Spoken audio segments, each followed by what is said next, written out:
آ رہا ہوں، تاجروں میں کمائی کا مہینہ نہیں ہوں، نئے کپڑے سلوانے کا مہینہ نہیں ہوں، میں اس لیے نہیں آ رہا ہوں کہ تم عیدی خریدی کے نام پر پورا مہینہ بازار میں نکال دو، میں صرف تمہیں بھوکا رکھنے کے لیے نہیں آ رہا ہوں، عبادتوں میں دکھاوا کرو اس لیے نہیں آ رہا ہوں، زکوٰۃ اور فطرے کے نام پر نام و نمود بٹورو اس لیے نہیں آ رہا ہوں، افطار پارٹی کے نام پر فضول خرچی کرو اس لیے نہیں آ رہا ہوں، عبادتوں میں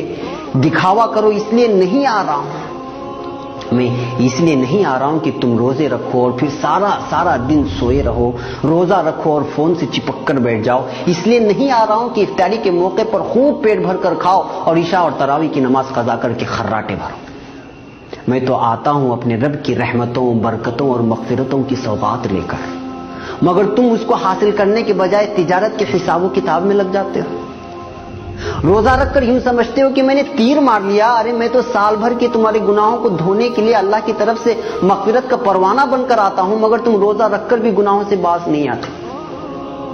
نوجوانوں، ناجائز عشق رمضان سے پہلے بھی ناجائز اور اب بھی، مگر تم تو رمضان میں کچھ کام نہ ہونے کا بہانہ بنا کر سارا دن موبائل پر عشق بازی کرتے رہ جاتے ہو،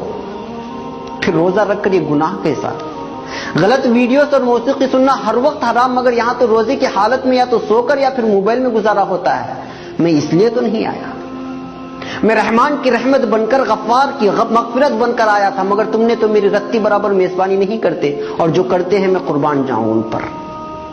میرا یہ ایک دن نہیں گزرتا ہے اور وہ افسوس کرتے رہ جاتے ہیں کہ ایک دن گزر گیا، اور پھر رات دن قرآن کی تلاوت سے، تسبیح اور نمازوں سے، دعاؤں اور التجاؤں سے اپنے رب کو منانے کی کوشش کرتے ہیں،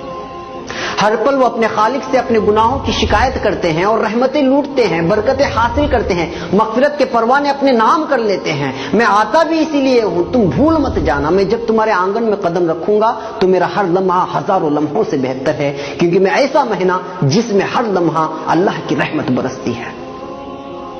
میں کبھی تم کو روزہ بن کر آواز دیتا ہوں، کبھی افطاری کی دعا بن کر، کبھی سحری سے تھوڑی دیر قبل اٹھ کے اپنے رب سے التجا کر کے اسے منانے کی درخواست کرتا ہوں، کبھی رحمت کے 10 دن دیتا ہوں تو کبھی مغفرت کے، اور کبھی جنت و جہنم کی خلاصی کے دعا کے لیے 10 دن تمہارے حوالے کرتا ہوں، مگر تم مانتے نہیں۔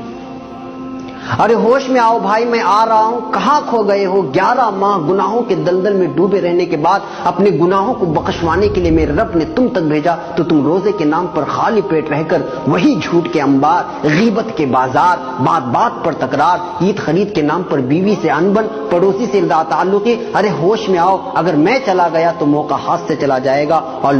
لوٹنے کے لیے 11 مہینے لگ جائیں گے، اور زندگی کا کوئی بھروسہ بھی نہیں کہ اگلے رمضان تک تمہاری سانس چلے کہ نہ چلے۔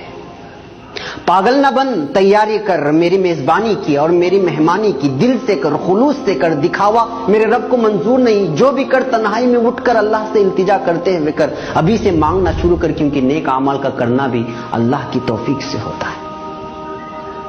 میری میزبانی کا مطلب یہ نہیں کہ گھر میں کھجور اور افطاری اور سحری کا راشن جمع کر لے، میری میزبانی کا مطلب ہے نماز، تراویح، تلاوت قرآن، گناہوں سے اجتناب، جھوٹ، غیبت، فحاشی، ناجائز عشق بازی اور بازاروں کی زینت بننے سے خود بھی بچنا اور گھر کی خواتین کو بھی اس سے باز رکھنا۔ میری میزبانی ایسی کر کے تیرا رب تجھ سے راضی ہو جائے، اور جب رب ہی راضی ہو جائے تو اس دنیا سے کیا مطلب جو ایک دھوکے کا گھر ہے، جی ہاں دھوکے کا گھر۔